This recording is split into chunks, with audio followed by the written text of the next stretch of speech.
सदन भैँसी राँगाको विषयमा गफ गरेर यदि 5 वर्ष बिताउने हो भने हामीले गोबर बाहेक केही पनि प्राप्त गर्न सक्दैनौँ। हामी आत्मआलोचना गर्न चाहन्छौँ।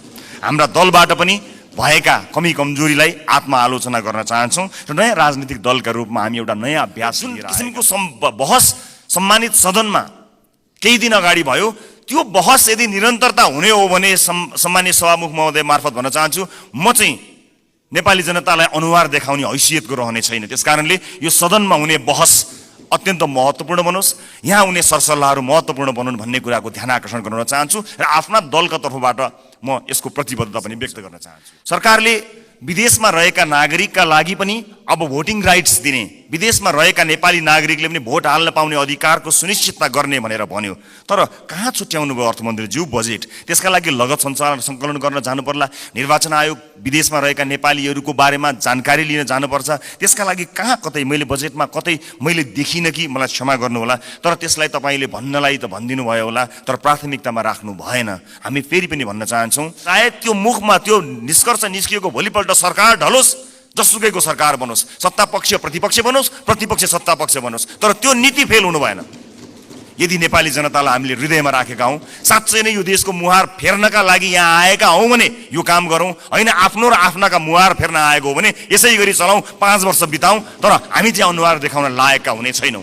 देशको मुहार जस्ताको तस्तै, तर राजनीतिज्ञको मुहार कति धेरै चम्किलो भएको छ। सम्माननीय सभामुख महोदय, म आजको विषयवस्तुमा प्रवेश गर्नुभन्दा अगाडि केही कुरा स्पष्ट गर्न चाहन्छु।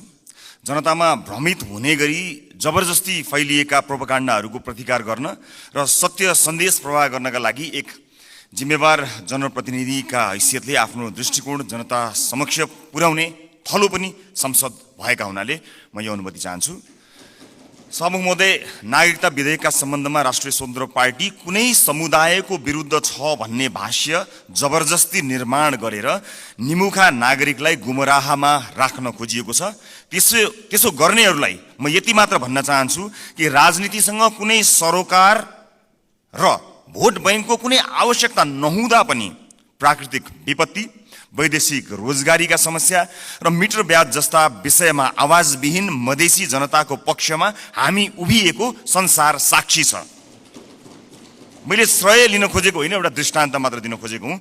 सम्माननीय सभामुख महोदय, मलाई नागरिकले नागरिकता नपाउनुको पीडा थाहा छ, साँच्चै नै थाहा छ। कुनै पनि नेपाली नागरिक नागरिकताबाट वञ्चित हुनु हुँदैन, त्यो उसको नैसर्गिक अधिकार हो।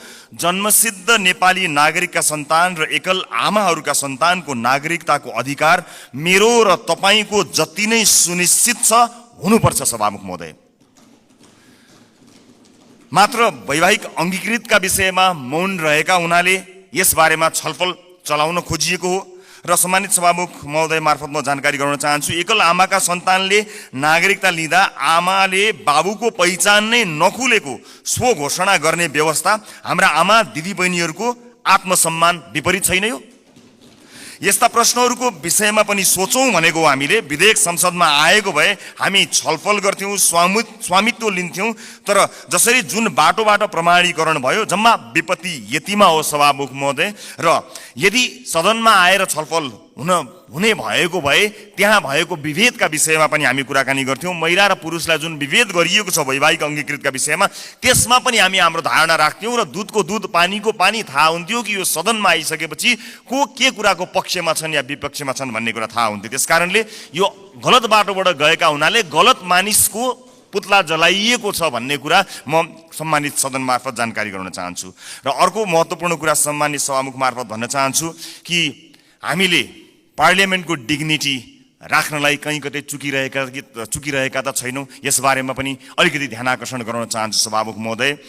जस्ता विषयहरूमा हामीले छलफल गऱ्यौँ, हामी नयाँ राजनीतिक दलका हिसाबमा, चाहे ती हाम्रा पक्षबाट आएका हुन् या अन्य राजनीतिक दलबाट आएका विषयहरू, हामी काहीँ न काहीँ लज्जित भएका छौँ। यो सदन भैँसी राँगाको विषयमा गफ गरेर यदि 5 वर्ष बिताउने हो भने हामीले गोबर बाहेक केही पनि प्राप्त गर्न सक्दैनौँ। हामी आत्मआलोचना गर्न चाहन्छौँ। हाम्रा दलबाट पनि भएका कमी कमजोरीलाई आत्मआलोचना गर्न चाहन्छौँ र नयाँ राजनीतिक दलका रूपमा हामी एउटा नयाँ अभ्यास लिएर आएका छौँ। हामीले आज बजेटमा कुराकानी गरिरहँदा, राष्ट्रका महत्त्वपूर्ण मुद्दामा कुराकानी गरिरहँदा आम सर्वसाधारणमा संसदबाट गएको सन्देश राम्रो सन्देश गएको छैन। म आफ्नो भागको ब्लेम, आफ्नो भागमा परेको जुन दुःख छ त्यो आफू जिम्मेवार हुन चाहन्छु र आफ्नो राजनीतिक दलका तर्फबाट गत केही दिनहरूमा भएका बहसहरू अलिकति अमर्यादित भएकोमा क्षमा याचना पनि गर्न चाहन्छु। सामान्य सभामुख महोदय, म अब विषयवस्तुमा प्रवेश गर्न चाहन्छु। आगामी आर्थिक वर्ष 80-81 का लागि सरकारले गत 1 महिनामा विनियोजन विधेयकका प्राथमिकता, त्यसपछि नीति तथा कार्यक्रम अनि अहिले बजेट बारेमा बजेट प्रस्तुत गरेको छ। यी कार्यक्रमहरू हेर्दा मनमा एउटा प्रश्न जन्मिएको छ सभामुख महोदय। सरकारले प्रस्तुत गरेको यो विनियोजन विधेयकका प्राथमिकता, नीति तथा कार्यक्रम र बजेट एउटै सरकारले ल्याएर आएको हो कि फरक फरक सरकारको पालामा आएको भन्ने कुरामा म चाहिँ अलिकति दोधारमा परेको छु, किनभने यी कार्यक्रमहरूबीच तालमेल कहीँ कतै भेटिएको छैन। यसबारेमा छुट्टै बहस गरौँला। तर अहिले म बजेटमा केन्द्रित भई केही कुराहरू राख्न चाहन्छु। सामान्य सभामुख महोदय, एउटा उदाहरण मात्र यहाँ प्रस्तुत गर्न चाहन्छु। मान्नुहोस् कुनै एउटा परिवार छ, त्यो परिवारका 4 सदस्यले कमाउँछन्। एकजना सरकारी जागिरे छ भन्ठान्नुहोस्, एकजना कृषि कार्य गर्छ, एउटा खुद्रा पसल चलाउँछ, अर्को एउटा वैदेशिक रोजगारीमा जान्छ। त्यस परिवारको घरमूलीले आउने वर्ष हाम्रो प्रत्येक सदस्यको आम्दानी एउटा 5% भनौँ न, 5%ले बढ्छ भनेर हिसाब देखायो भने कसरी पत्याउने? घरमूलीले हिसाब देखाए जस्तो सबैको आम्दानीको वृद्धि दर एउटै कसरी हुन सक्छ सभामुख महोदय? जस्तै सरकारले दिने पारिश्रमिकको कुरा, त्यसको वृद्धि दर सरकारले निर्धारण गर्छ। व्यापारबाट हुने आम्दानीको त्यसको चाहिँ नि बजारको व्यवस्थापनले निर्धारण गर्छ। वैदेशिक रोजगारीमा हुने कुरा रोजगारदातामा भर पर्छ, श्रमको माग अनुसार भर पर्छ, ती देशको नीतिले निर्धारण गर्छ। कृषिबाट हुने आम्दानी, उत्पादनको अवस्था, बिक्री मूल्यहरूले निर्धारण गर्छन्। मैले दृष्टान्त दिएको घरमूलीको त्यो 5% को बेसुरा अनुमानको उदाहरण हाम्रो अर्थमन्त्रीज्यूको अनुमानसँग ठ्याक्कै मिल्छ कि भन्ने मलाई लागेको छ। यो बजेटमा माननीय अर्थमन्त्रीज्यूले चालु आर्थिक वर्षको जम्मा राजस्वको संशोधित अनुमानभन्दा आगामी आर्थिक वर्ष चाहिँ 24.37%ले राजस्वको वृद्धि हुने अनुमान गर्नुभएको छ। यो अङ्क याद गर्नुहोला माननीय सदस्यहरू, 24.37। यस बजेटमा माननीय अर्थमन्त्रीज्यूले राजस्वका 90 वटा शीर्षकहरूमध्ये 68 वटा शीर्षकहरूबाट प्राप्त हुने राजस्वको मूल्य दर 24.37% नै हुन्छ भन्ने अनुमान गर्नुभएको छ। साथै राजस्वका मुख्य आधारहरू जस्तै कर, गैर करको दुवैको वृद्धि दर पनि 24.37% अनुमान गर्नुभएको छ। त्यसै गरी करका स्रोतहरूमा आय, मुनाफा तथा पुँजीगत लाभमा लाग्ने कर, वस्तु तथा सेवामा आधारित कर र वैदेशिक व्यापारमा लाग्ने कर सबैको वृद्धि दर 24.37% हुन्छ भन्ने अनुमान गर्नुभएको छ। सामान्य सभामुख महोदय, होलसेलमा गरिएको यस्तो अनुमानबाट यो पुष्टि हुन्छ कि यो बजेटको लेखन एउटा झाडा टार्ने काम र एउटा गैर जिम्मेवारी काम भएको अथवा हेलचेक्राइपूर्ण ढङ्गबाट गरिएको हो कि भन्ने आशंका गर्ने प्रशस्त ठाउँहरू रहेको छ। यद्यपि यो रेभेन्यू फोरकास्टरको रूपमा म आफूलाई प्रस्तुत गरिरहेको छैन र यो रेभेन्यू फोरकास्टिङको विज्ञ पनि म होइन, तर यसरी यो कुनै एउटा कम्प्युटरमा एउटा एक्सेल सिटमा चालु आर्थिक वर्षको अङ्क राखेर त्यसमा चाहिँ 24.37% जोडेर राजस्व वृद्धिको अनुमान, यो चाहिँ जो कोहीले पनि गर्न सक्ने म देख्दछु। फेरि पनि म जोड लगाउँछु कि म रेभेन्यू फोरकास्टिङको विज्ञ चाहिँ होइन। यस्तो हचुवाको भरमा अनुमानित बजेट प्रस्तुत गर्नलाई विद्वान अर्थमन्त्री अथवा विद्वान अर्थ मन्त्रालयका उच्च पदस्थ अधिकारीहरूको आवश्यकता पर्दैन भन्नका लागि चाहिँ रेभेन्यू फोरकास्टर हुनु पर्दैन भन्ने मलाई लाग्दछ। सभामुख महोदय, मैले नेपालको विगत केही वर्षको राजस्व, कर र गैर करका वृद्धि दर पनि हेरेको छु, जसमा कुनै पनि वर्ष हाम्रो राजस्वको वृद्धि दर, करको वृद्धि दर र गैर करको वृद्धि दर समान छँदै छैन। सभामुख महोदय, बजेट निर्माण प्रक्रियामा राजस्वको अनुमान नै यस्तो प्रमुख आधार स्तम्भ हो जसको आधारमा विभिन्न क्षेत्रमा गरिने खर्च तय गरिन्छ। चालु आर्थिक वर्षको प्रक्षेपित राजस्व करिब 14 खर्ब उठ्न नसक्ने भई संशोधित अनुमान करिब 11 खर्बमा झार्नु परेको यो विषम अवस्थामा अर्थमन्त्रीज्यूले आगामी आर्थिक वर्षको बजेट प्रस्तुत गरिरहँदा जम्मा राजस्वको करिब 93% भन्दा बढी उठ्ने अनुमान गरिएको राजस्वका शीर्षकहरूबाट प्राप्त हुने राजस्वको वृद्धि दर एउटै 24.37% हुने अनौठो अनुमानले हामीलाई कहाँ पुर्याउने हो भन्ने एउटा ठूलो प्रश्न खडा भएको छ।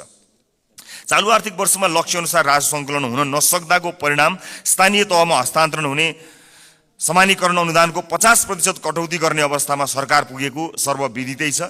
यस्तो हचुवाको भरमा प्रक्षेपण गरिएको राजस्वमा आधारित आगामी वर्षको बजेटले हामीलाई यो मुलुकलाई कहाँ पुर्याउने हो ठुलो प्रश्न खडा भएको छ। राष्ट्रको ढुकुटीमा सङ्कलन हुने अनुमान हचुवाको भरमा भएको बजेटमा आधारित खर्चका कार्यक्रमहरू कसरी विश्वासिला हुन सक्छन्? सभामुख महोदय, मेरा पार्टीका मान्य सदस्यहरूले बजेटका कार्यक्रमको बारेमा पनि आफ्नो मन्तव्य राखिरहँदा हाम्रो पार्टीको धारणा पनि राख्नु भएकै छ र म पुनः दोहोऱ्याउँदै यो गरिमामय सदनको समय बर्बाद गर्नतिर लाग्दिन। तसर्थ सम्माननीय सभामुख महोदय मार्फत हाम्रा विद्वान अर्थमन्त्रीज्यूलाई विश्वमा इमान्दार, मेहनती र कर्तव्यनिष्ठ भनी पहिचान बनाएका सम्पूर्ण नेपाली आमा बुवा दाजुभाइ तथा दिदीबहिनीहरूको जनप्रतिनिधिको हैसियतले केही प्रश्नहरू राख्न चाहन्छु। 1, कर र गैर करलाई प्रभाव पार्ने विषयवस्तु र क्षेत्र फरक हुन्छन् भने एउटै दरमा वृद्धि कसरी सम्भव हुन्छ? 2, कुल राजस्व र कर वृद्धिको दर एउटै कसरी हुन्छ? 3, कुल राजस्व र गैर करको वृद्धि एउटै कसरी हुन्छ? 4, अझै उदेक लाग्दो चाहिँ कर र गैर कर जसको आधार र प्रकृति बिल्कुल भिन्न हुन्छ, यिनीहरूको वृद्धि दर कसरी एउटै हुन्छ? मेरो प्रश्न। 5, करका विभिन्न स्रोतहरूको वृद्धि दर फेरि एउटै कसरी हुन्छ? 6, राजस्वका 90 शीर्षकहरूमध्ये 68 वटा शीर्षकहरूबाट प्राप्त हुने राजस्वको वृद्धि दर एउटै कसरी हुन्छ? यी प्रश्नहरूले यस्तो हचुवाको भरमा प्रक्षेपित राजस्वको आधारमा खर्च गर्न बजेटमा प्रस्ताव गरिएका विभिन्न कार्यक्रमहरूको बारेमा छलफल र टीका टिप्पणी गर्नुको कुनै औचित्य छ कि छैन भन्ने कुरा खडा गरेको छ। सभामुख महोदय, झोलामा कति पैसा आउँछ भन्ने हचुवाका भरमा गरिएको अनुमानबाट गरिने खर्चका बारेमा छलफल गरेर गरिब जनताबाट सङ्कलन गरिएको राजस्व दुरुपयोग गर्नु कति उपयुक्त हुन्छ, यो पनि एउटा प्रश्न भएको छ। सम्मानित सभामुख महोदय, अर्थमन्त्रीज्यूले भर्खरै उठाएका प्रश्नहरूका सम्बन्धमा नेपाली जनतालाई स्पष्ट पार्नु हुनेछ भन्ने मैले आशा लिएको छु। यदि यसको स्पष्ट र विश्वास लाग्दो आधार नेपाली जनता सामु आएन भने सत्ता पक्षका माननीय सांसदहरूले यो बजेटलाई कुन नैतिकताले पास गर्नुहुन्छ होला, मैले गम्भीर प्रश्न खडा गरेको छु। सम्मानित सभामुख महोदय, राष्ट्रिय स्वतन्त्र पार्टी यो सदनमा उपस्थित भइसकेको छ। विगतमा जे भए पनि अब त्यसरी नचलोस्। माननीय अर्थमन्त्रीज्यूले मैले उठाएका प्रश्नहरूको विश्वासिलो आधारसहितको भरपर्दो जवाब दिनु सक्नु भएन भने मलाई आशा छ उहाँ राजस्व अनुमानमा संशोधित प्रस्ताव लिएर आउनुहुनेछ। हामी सृजनात्मक र रचनात्मक प्रतिपक्षको भूमिका निर्वाह गर्दै उहाँको संशोधित बजेटलाई पारित गराउन फेरि अग्रणी भूमिका निर्वाह गर्नेछौँ। सभामुख महोदय, सचेत नेपाली जनताहरूले हेरिरहेका छन्। बहुमतको आधारमा यस्तो हचुवाको भरमा अनुमान गरिएको राजस्वमा आधारित बजेटलाई पास गरेर अघि जाने हो भने यसको जिम्मेवारी पास गर्नुहुने सम्पूर्ण माननीयज्यूहरूले लिनुपर्नेछ। गल्ती हुन सक्छन्, त्यसलाई सच्याएर अघि बढ्नु इमान्दारिता र महानता हो। भएको गल्तीलाई सच्याउन सत्तापक्ष र प्रतिपक्ष नभई हामी कुनै अर्को पक्ष भइराख्नु पर्ने छैन, एकै ठाउँमा उभिन सकिन्छ। यो राष्ट्रले जित्ने कुरा भएको हुनाले परम्पराको नाममा बहुमतले पेलेर जाने मनस्थिति बनाइयो भने त्यसको परिणाम अवश्य पनि यो देशले भोग्नुपर्ने छ, सत्ता पक्ष या विपक्षले भोग्नुपर्ने छैन। त्यसैले मान्य सदस्यहरूले तथ्यमा आधारित भएर आफ्ना विवेक प्रयोग गर्नुहुनेछ भन्ने कुरामा मैले आशा राखेको छु र एउटा आशंका उब्जिएको छ। म सभामुख मार्फत मान्य अर्थमन्त्रीज्यूलाई सोध्न चाहन्छु, स्पष्ट पारिदिनु होला कि यसपटकको विकास बजेट डडेलधुरामा कति पार्नु भएको छ, नुवाकोटमा कति पार्नु भएको छ, गोर्खामा कति पार्नु भएको छ? एउटा गम्भीर प्रश्न खडा भएको छ। सुनिए अनुसार र केही डाटाहरू सार्वजनिक भए भन्दा अगाडै यसको तथ्य जाँच गर्नु अगाडिको आशंकाको प्रश्न हो मेरो। लगभग 40 देखि 50% विकास बजेट डडेलधुरा, नुवाकोट र गोर्खाका लागि छुट्याइएको जानकारी आएको छ। हामी अरूबाट सुन्न चाहँदैनौँ। सञ्चार माध्यमका हेडलाइनको तथ्य जाँच हामी गर्दै गरौँला, तर म मान्य अर्थमन्त्रीज्यूबाट यसको जवाफ चाहन्छु। बताइदिनु होला डडेलधुरा, नुवाकोट र गोर्खामा कति बजेट छुट्याइएको छ, अनि मधेसलाई बजेटमा गरिएको विभेदका बारेमा कतिको जानकार हुनुहुन्छ, एकपटक बताइदिनु होला। सम्मानित सदनमा स्क्रिनहरूमा हामी बोलेको आवाज राखिएको छ। हामीले बजेटमा कुराकानी गरिरहँदा यो देशको भविष्य निर्माण गर्छौँ भनेर हामीले ब्यालेटको बाटो हुँदै यही सदन छिरेर परिवर्तन गरेरै छाड्छौँ भनेर प्रतिबद्धता गरेर आइरहँदा सदनमा भइरहने बहसहरूले यतिखेर सरकारी अस्पतालहरूमा भएको अवस्था हामीले सम्बोधन गर्न सकेका छौँ। म त भन्छु सम्मानित सभामुख महोदय, यो सदनमा 5 वर्षसम्म आजबाटै देशका 7वटा प्रदेशका सरकारी अस्पतालको लाइभ सीसीटीभी फुटेज एकातिरको भित्तामा राखौँ। देशका अझ विशेष गरेर मधेसका सामुदायिक विद्यालयका सीसीटीभी फुटेजको लाइभ फुटेज दाहिनेतिर भित्तामा राखौँ अनि बिचमा एउटा स्क्रिनको व्यवस्था गरौँ सभामुख महोदय, जहाँ करिब प्रत्येक दिन 5-6 हजारका दरले यो देशमा भविष्य छैन भनेर यो देशबाट निस्किएर गएका त्रिभुवन अन्तर्राष्ट्रिय विमानस्थलमा लाइनबद्ध भएका नेपाली नागरिकको तस्बिर त्यसको लाइभ फुटेज राखौँ र 5 वर्षपछि हामी हेरौँ बिफोर र आफ्टर भनेर। हामी संसद छिर्नु अगाडि ती विद्यालय कस्ता थिए, हामीले 5 वर्ष यो सदनमा बहस गरेर ती विद्यालयलाई कस्ता बनायौँ। ती अस्पतालहरू विशेष गरेर बालबालिकाको हुने ती नजिकैको कान्ति बाल अस्पताल गए पनि हुन्छ, संसदपछि सबैजना जाउँ। त्यो अस्पताललाई हामीले 5 वर्ष यो सदनमा विभिन्न कसैले असाध्यै नरम भनेर, असाध्यै असल ज्ञानी प्राणी भनेर, कसैले हामी जस्ता चर्का आवाजमा बोलेर, जसले जसरी बोले ता भए पनि हामीले गरेको नीति निर्माणले 5 वर्ष अघि र 5 वर्ष पछाडि के फरक पर्यो भन्ने कुरा यो स्क्रिनमा राखौँ र त्यसपछि 5 वर्षपछि आउने सदनलाई त्यो स्क्रिनको अर्को दृश्य हस्तान्तरण गर्ने प्रतिबद्धता व्यक्त गरौँ। यदि यसरी गर्न सक्दैनौँ भने र यसरी रागा भैँसीका भरमा बहसहरू चलाएर अगाडि बढ्ने हो भने नेपाली जनतामा निराशा छाउँछ। सभामुख महोदय, म गम्भीर ध्यान आकर्षण गर्न चाहन्छु। यो सँगसँगै म अर्को एउटा ध्यान आकर्षण पनि गराउन चाहन्छु। हामीले बनाउने कानुनहरूका आधारमा र अझ विशेष गरेर हामीले छुट्याएको प्राथमिकताहरूका आधारमा जनजीविकामा प्रभाव पर्नुपर्ने हुन्छ, हाम्रो जीवनमा प्रभाव पार्ने होइन। तपाईँ हाम्रो जीवनमा आज यो सम्मानित सदनभित्र आएका हामीहरू नेपाली नागरिकलाई केही भनेर यहाँ आएका छौँ, तर आज सम्बन्धित मन्त्रीका जिल्लाहरूमा अलिकति पहुँच भएका सांसदहरूका जिल्लाहरूमा जसरी बजेट बाँडफाँड गर्ने कार्य भएको छ, के तपाईँलाई लाग्छ यसपछि फेरि पनि जनताका माझमा हात जोडेर भोट माग्न जाँदाखेरि हामीले यही 5 वर्षका गतिविधि र यिनै बजेटहरू यिनैका आधारमा नेपाली जनताले हामीलाई पत्याएर भोट दिनेछन्? दिने छैनन्। यदि नेपाली जनताले विवेक प्रयोग गरे भने दिने छैनन्। र जुन किसिमको बहस सम्मानित सदनमा केही दिन अगाडि भयो, त्यो बहस यदि निरन्तरता हुने हो भने सम्मानित सभामुख महोदय मार्फत भन्न चाहन्छु, म चाहिँ नेपाली जनतालाई अनुहार देखाउने हैसियतको रहने छैन। त्यसकारणले यो सदनमा हुने बहस अत्यन्त महत्त्वपूर्ण बनोस्, यहाँ हुने सरसल्लाहहरू महत्त्वपूर्ण बनुन् भन्ने कुराको ध्यान आकर्षण गराउन चाहन्छु र आफ्ना दलका तर्फबाट म यसको प्रतिबद्धता पनि व्यक्त गर्न चाहन्छु। सञ्चार माध्यममा आएका विषयलाई लिएर नै हामी कहिलेकाहीँ सदन अवरुद्ध पनि गर्दा रहेछौँ। त्यसको फ्याक्ट चेक गर्नु पनि महत्त्वपूर्ण हुने रहेछ। मैले निर्ममतापूर्वक भन्नै पर्छ, केही, सबै होइनन्, केही सञ्चार माध्यमहरूमा कयौँ व्यापारी व्यवसायीहरूले लगानी या विज्ञापनबाट प्रभाव पारेका छन्। यो सत्य हो। बोल्न धेरैजना किन डराउनुहुन्छ भने ती सञ्चार माध्यमहरूले गलत लेखिदिँदा आफ्नो छवि बिग्रन्छ भन्ने डरले कयौँ मान्यहरू बोल्नुहुन्न, तर त्यसो भन्न मिल्दैन। त्यसैमा आएको समाचारले संसदमा हङ्गामा मचाइरहँदाखेरि त्यो जसले समाचारलाई प्रभावित पार्न खोज्यो कुनै व्यापारी, उसले कति रमाइलो मान्दो हो। यो सदन कुनै एउटा हेडलाइनमा उचालिने ठाउँ होइन। त्यसको वास्तविकता जाँच गर्नुपर्छ, त्यसलाई परख्नुपर्छ अनि त्यसपछि आवश्यक भए मात्र सदन घेरिनुपर्छ, सदनमा हो हल्ला गर्नुपर्छ। यो मैले आफैलाई बढी प्राथमिकता दिएर भनेको, मैले कुनै दललाई भनेको होइन। हाम्रो दल पनि यसमा सहभागी छ। त्यसकारणले हामी केही नयाँ गरौँ भनेर आएका दलहरू हामी पुरानै शैलीमा गयौँ र हामी पनि त्यही रोगमा लाग्यौँ भने मैले अघि भने जस्तै हामीले प्राप्त गर्ने भनेको यी गाई र भैँसीका अथवा भैँसी र रागोका कुराकानी गऱ्यौँ भने अन्त्यमा हामीले प्राप्त गर्ने भनेको त्यो गोबर बाहेक केही पनि होइन। मैले सम्मानित सदनलाई यो कुरा जानकारी गराउनै पर्नेछ।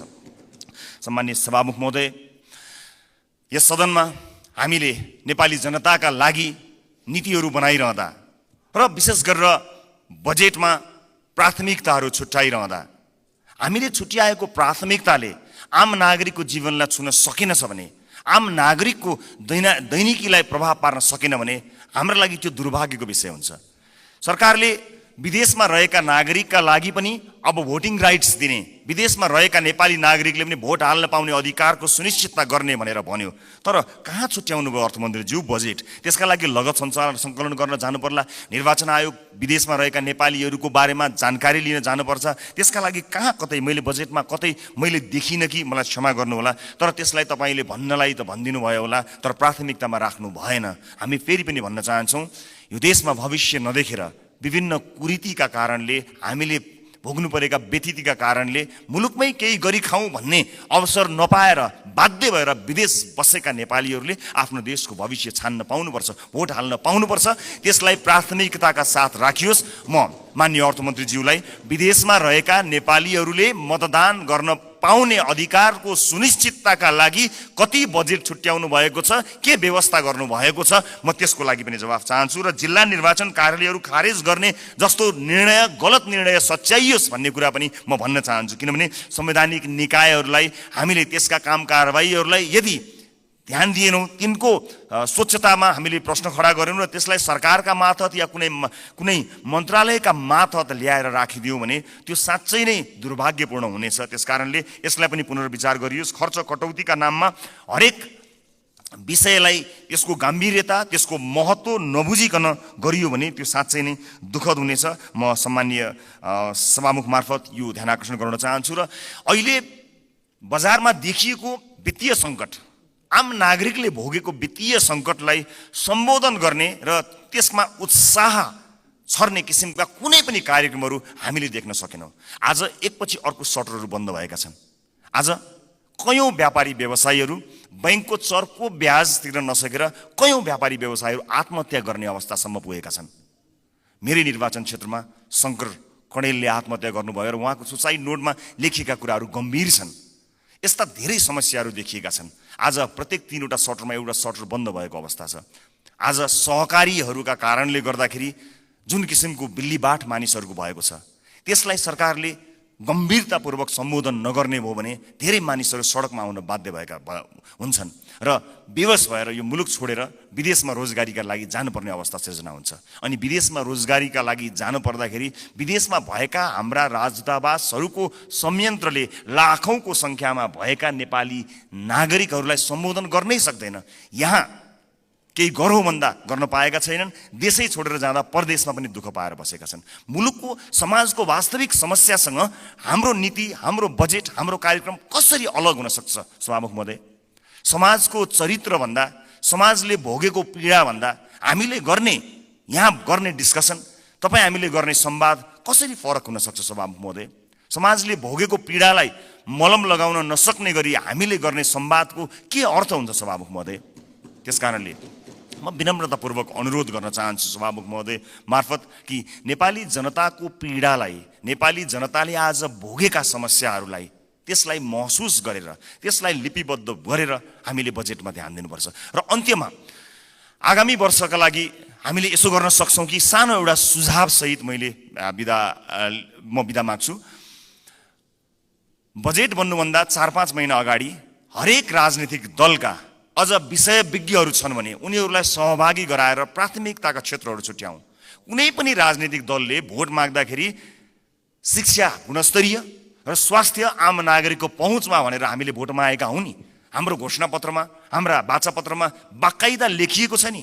नेपालको संविधानले पनि त्यो अधिकारलाई सुरक्षित गरेको छ नि। भनेपछि के सत्तापक्ष के विपक्ष कसैको विमति होला र? हामीले कस्तो शिक्षा नीति बनाउने? आउनुहोस् सबै राजनीतिक दलका साथीहरू एक ठाउँमा उभियौँ र एउटा साझा शिक्षा नीति सरकारलाई हामीले रेकमेन्ड गरौँ। किनकि तपाईँले भोट माग्दा पनि नेपाली जनतालाई राम्रो शिक्षा दिन्छु भन्नुभएको, मैले भोट माग्दा पनि नेपाली जनतालाई राम्रो शिक्षा दिन्छु भनेको हुँ। अनि यहाँ राजनीति कसरी भयो? तपाईँको जिल्लाका बाटोहरूमा भोट हालेपछि अब तपाईँ या कुनै नेताको जिल्ला अथवा गाउँठाउँमा बाटो पुर्याएर भोट माग्ने दिनको त अब अन्त्य गर्नुपर्छ। हजुर, सिङ्गो देशलाई हेर्नुपर्छ। अब त त्यसरी चल्दैन बाँडेर। यो नागरिकको स्वास्थ्यका लागि आवश्यक पर्ने हेल्थ केयर बिल कस्तो हुनुपर्छ? सबै राजनीतिक दलका 101 छानेर एक ठाउँमा बसौँ बजेट बन्नुभन्दा करिब 4-5 महिना अगाडि र हामी साझा अवधारणा बनाऊ र त्यसमा एउटा कमन कमिटमेन्ट गरौँ। त्यसलाई सरकारको शिक्षा नीति बनाऊ। कोही विपक्षमा हुने छैनन् किनकि सबैको अपनत्व हुनेछ। त्यसै गरी स्वास्थ्यका विषयमा कुराकानी गरौँ, अफोर्डेबल हेल्थ केयरका बारेमा हामी कुराकानी गरौँ र सबै दलका माननीयहरू अझ विषय विज्ञहरूलाई राखेर र आवश्यक परे नागरिक समाजबाट पनि विषयमा विज्ञता हासिल गरेका मानिसहरूलाई ल्याएर यो देशको स्वास्थ्य नीति कस्तो हुन्छ भन्ने कुरामा बहस गरौँ। 5 महिना अगाडि बहस गरौँ र त्यस बहसबाट निस्किएको निष्कर्ष, चाहे त्यो मुखमा त्यो निष्कर्ष निस्किएको भोलिपल्ट सरकार ढलोस्, जसुकैको सरकार बनोस्, सत्ता पक्ष प्रतिपक्ष बनोस्, प्रतिपक्ष सत्ता पक्ष बनोस्, तर त्यो नीति फेल हुनु भएन। यदि नेपाली जनतालाई हामीले हृदयमा राखेका हौँ, साँच्चै नै यो देशको मुहार फेर्नका लागि यहाँ आएका हौँ भने यो काम गरौँ, होइन आफ्नो र आफ्नाका मुहार फेर्न आएको हो भने यसै गरी चलाउँ, 5 वर्ष बिताउँ, तर हामी चाहिँ अनुहार देखाउन लायकका हुने छैनौँ। देशको मुहार जस्ताको तस्तै, तर राजनीतिज्ञको मुहार कति धेरै चम्किलो भएको छ हेर्नुहोस् त। किनकि हामीले जनताका मुद्दालाई चुनावका बेलामा मात्र सम्झ्यौँ, चुनाव पछाडि बिर्स्यौँ। म सम्पूर्ण माननीय सदस्यहरूलाई, सत्ता पक्ष प्रतिपक्ष जहाँ रहनु भएको छ, म सबैलाई विनम्रतापूर्वक अनुरोध गर्न चाहन्छु। नागरिकता विधेयकमा पनि हामीले भन्न खोजेको त्यही हो, ओनरसिप यहाँ छलफल हुन पाएको भए सम्भवतः त्यसमा भएका बुँदाहरूमा अथवा छुटेका विषयहरूमा छलफल गर्न सकिन्थ्यो। यहाँ भएका कुनै पनि दलका मान्य सदस्यहरूले नेपाली नागरिकले नागरिकताबाट वञ्चित हुनु परोस् भन्ने कुरामा मत हाल्नै सक्नुहुन्न। कसले सक्नुहुन्छ र? विमति कसैको पनि हुने छैन। तर सबैले अपनत्व महसुस गरी सही ढङ्ग र सही बाटोमा आएको भए अहिले सम्भवतः सम्मानित अदालतमा गएर त्यो अड्किने थिएन। अनि त्यसको दोष केही दलहरूले लिनु परेको छ, वास्तवमा होइन। नेपाली नागरिकले नागरिकता प्राप्त गर्नुपर्छ भन्ने कुराको विरोधमा, त्यसको विपक्षमा कोही पनि नेपाली हुनै सक्दैन। तर त्यसभित्रको अन्तर्वस्तुमा पछिसम्मलाई सोचेर संवेदनशील विषयहरूमा यो सदन जहाँ नयाँ माननीयहरू र नयाँ राजनीतिक दलका रूपमा हामी पनि आएका छौँ, हामी पनि यसमा सहभागी हुन चाहन्छौँ अनि हामी पनि यो छलफलमा सहभागी हुन चाहन्छौँ, अन्तर्वस्तुमा कुराकानी गर्न चाहन्छौँ र त्यो विधेयकले छुटाएका तर महत्त्वपूर्ण विषयमा हामी योगदान दिन चाहन्छौँ र इतिहासलाई त्यो दस्तावेजमा हामी पनि सही साक्षी हौँ भनेर भन्न चाहन्छौँ। हामी पक्षमा छौँ। हामी जन्मसिद्ध नेपाली नागरिकहरूले नागरिकता पाउनुपर्छ भन्ने कुराको पक्षमा छौँ। हामी सम्पूर्ण योग्य नेपाली नागरिकहरूले नागरिकता पाउनुपर्छ भन्ने कुराको पक्षमा छौँ। हामी त्यो बहसमा सहभागी हुन चाहन्छौँ र पछिसम्म यो मुलुकलाई हित हुने विषयमा सहभागी मात्र हुन चाहन्छौँ। सम्मानित सदनमा आज मैले यति कुराहरू राखेँ। मलाई विश्वास छ हामीले गरेका बहसहरू केवल बहसका लागि होइनन्। हामीले भनेका यी शब्दहरू, हामीले प्रकट गरेका हाम्रा धारणाहरू केवल यतिकै एउटा धारणा राख्न लागि गरिएका विषयवस्तु होइनन्। विशेष गरेर यसपटकको संसदका सबै जस्तो सेसनहरूमा, सबै जस्तो विषयहरूमा आम नागरिकको चासो तुलनात्मक रूपमा अघिल्ला वर्षहरूको भन्दा बढी भएको एउटा डाटाले बताएको छ। अर्थात् नेपाली नागरिकहरू तुलनात्मक रूपमा नेपालको संसदमा भइरहेको बहसलाई अचेल, अत्यन्त गम्भीरताका साथ हेरिरहेका रहेछन्। एउटा अध्ययनले त्यो बताएको छ। यस्तो चासोको विषय बनेको यो सदन हाँसोको विषय नबनोस्, महत्त्वपूर्ण निर्णयहरू आउन सकुन् र एक अर्कामा सहकार्य गर्दै संसदीय मर्यादालाई कायम राख्दै बहसहरू कायम गरेर मुलुकका लागि केही चिज दिन सकियोस्। र यो 5 वर्षमा जसरी भनिन्छ नि, हामी हाम्रो जीवनको 5 वर्षलाई पल्टाएर हेऱ्यौँ भने 5 वर्ष अगाडि हामी कहाँ थियौँ र 5 वर्ष पछाडि हामी कहाँ छौँ भन्ने कुरा हामी सजिलै हेर्न सक्छौँ। व्यक्तिको जीवनमा 5 वर्षको धेरै ठुलो महत्त्व हुन्छ, देशको जीवनमा पनि त्यो 5 वर्षको अझ धेरै महत्त्व हुन्छ। त्यसकारणले हामी यो सदनको जब अन्तिम दिनमा यहाँ बोल्नेछौँ, अघि मैले भने जस्तै हामीले विशेष गरेर देशको टड्कारो समस्यामा रहेका नागरिकको स्वास्थ्यमा यो 5 वर्ष सदनभित्र आएर हामीले के गर्यौँ त्यो भन्न पाइयोस्। त्यसपछि निर्वाचित हुने मान्यज्यूहरूलाई बुझाउन पाइयोस् हामीले यो देशका लागि यति गर्न सक्यौँ, बाँकी तपाईँको जिम्मा भन्न सकियोस्। अघिल्लो सदनले हामीलाई के बुझायो? आज अघिल्लो सदनले बुझाएका कयौँ भ्रष्टाचारका काण्डहरू काँधमा बोकेर हामी हिँड्नु परेको छ। त्यसको निराकरण गर्नु पर्दाखेरि यहाँ एउटा दलको नाम आयो भने अर्को दलले विभिन्न बहानामा बार्गेनिङ गरेर त्यसलाई विषयान्तर गर्न खोज्ने हो कि भन्ने आशंका पैदा भएको छ। एउटा विषय उठ्छ, त्यसपछि त्यो विषय सेलाउँछ, अर्को विषय उठ्छ। कता कता आशंका पैदा भएको छ। मैले भनेको थिएँ कि कहीँ पुराना राजनीतिक दलहरू एक अर्काको पोल खुल्ला भनेर आत्तिएका त छैनन्, विषयान्तर गर्न लागिरहेका त छैनन्। हामीलाई डर भएको छ। नेपाली जनताले नयाँ म्यान्डेट दिएर पठाएको राजनीतिक दलका रूपमा हामी पुराना माननीयज्यूहरूबाट सिक्न चाहन्छौँ, बुझ्न चाहन्छौँ। तपाईँको राजनीतिक लडाइँ र तपाईँको राजनीतिक इतिहासको मानमर्दन गर्ने हाम्रो ध्येय कहीँ पनि छैन। कुन सङ्घर्षले तपाईँले आज यो दिन ल्याउनु भएको छ? हामी त सजिलै राजनीतिमा आयौँ। साँच्चै भन्नुपर्दा हामीलाई राजनीतिमा त्यो सङ्घर्ष गर्नु परेन। तपाईँहरू त राज्यले लखेटेको, राज्यले मार्छु भनेको, भूमिगत बस्नु परेको, जेल जीवन बिताउनु भएको, त्यति ठुलो सङ्घर्ष गरेर तपाईँहरूले यहाँ ल्याउनु भएको छ। हामीलाई गर्व छ तपाईँहरूप्रति। तर गर्व गर्न लायक, तपाईँको इतिहासमा गर्व गर्न लायक वर्तमान भइदियोस् भन्ने मात्र हाम्रो चाहना हो। एकअर्काप्रतिको वैमनस्यता, एकअर्काप्रतिको तिक्तता, सम्मानित सदनमा तपाईँहरू उखिरहँदा हामी के हेर्ने, मुस्कुराउने कि ताली पड्काउने कि ढ्याप गर्ने कि मुख छोप्ने, त्यस्तो अवस्था हामीलाई सृजना नगरिदिनु होला। किनकि नेपालको राजनीतिमा तपाईँले दिनुभएको योगदानको हामी कदर गर्न चाहन्छौँ। हामी त्यो पुस्ता बन्न चाहन्छौँ जो अघिल्लो पुस्ताले गरेको राजनीतिक योगदानको उच्च मूल्याङ्कन गर्न सकोस्। तर सम्मानित सदनमा एउटा पार्लिमेन्टको डिग्निटीलाई नै हल्लाइदिने किसिमका गतिविधि हुँदाखेरि कता कता हामीलाई पनि त्यो रोग सरे जस्तो पनि कहीँ दिनमा भयो। हामी त्यो रोग सार्न चाहन्नौँ मान्यज्यूहरू, हामी त्यो रोग सार्न नै चाहन्नौँ। हामी तपाईँलाई त्यही सम्मानित स्थानमा राख्न चाहन्छौँ जुन सम्मानको तपाईँहरू लायक हुनुहुन्छ। हामी नयाँ पुस्ताका राजनीतिज्ञहरूलाई तपाईँहरूले एउटा यस्तो संस्कारको विकास गरिदिनुहोस्, एउटा यस्तो संस्कार दिनुहोस् ताकि हामी भोलि पनि गर्व गर्न सकौँ कि हामीले यो तपाईँबाट सिकेका हौँ। हामीले नेपाली कङ्ग्रेसबाट सिक्यौँ, हामीले नेकपा एमालेबाट सिक्यौँ, हामीले नेकपा माओवादीबाट सिक्यौँ भनेर हामीले भन्न सकौँ, मधेसवादी दलहरूबाट सिक्यौँ, जसपाबाट सिक्यौँ भन्न सकौँ, हामीले नेताहरूको नाम लिएर भन्न सकौँ यी नेताहरूबाट हामीले सिकेको हो नि भन्न सकौँ। तर हामीले, माफ गर्नु होला, म क्षमा चाहन्छु, पछिल्ला केही गतिविधिहरूलाई हेर्दा हामीले चाहिँ उल्टो कुरा सिक्छौँ कि हामीलाई पो त्यो रोग सर्छ कि भन्ने डर पैदा भएको छ। म सभामुख मार्फत सम्मानित सदनलाई यति भन्न चाहन्छु कि नीति कार्यक्रमहरू बन्दा, कानुनहरू बन्दा, बजेटहरू बन्दा नेपाली जनतालाई मूलधारमा राखियोस्, देशको वर्तमान समस्यालाई मूलधारमा राखियोस्। वैदेशिक रोजगारीले गाँजेको यो देश, यसका मूल समस्याहरूलाई मध्यनजर नराखिकन त्यसलाई नजरअन्दाज गरेर आँखा चिम्लिएर कहीँ पनि पुग्न सकिँदैन। त्यसकारणले नागरिकको स्वास्थ्य, नागरिकको शिक्षा र सामाजिक न्यायका पक्षमा उभिन सक्ने बनोस् बजेट, यही भन्न चाहन्छु। र म जाँदा जाँदै सभामुख महोदय, मैले अघि एउटै दर रेट भएको यो डकुमेन्ट म शीर्ष नेताहरूलाई म उपलब्ध गराउन चाहन्छु। यसले देखाउनेछ 24.37% जुन मैले डाटा प्रस्तुत गरेँ त्यो म अझ स्पष्ट हुने गरी एक-एकवटा प्रमुख राजनीतिक दल र अर्थमन्त्रीज्यूलाई जाँदा जाँदै हस्तान्तरण गर्नेछु। हस्, धन्यवाद, नमस्कार।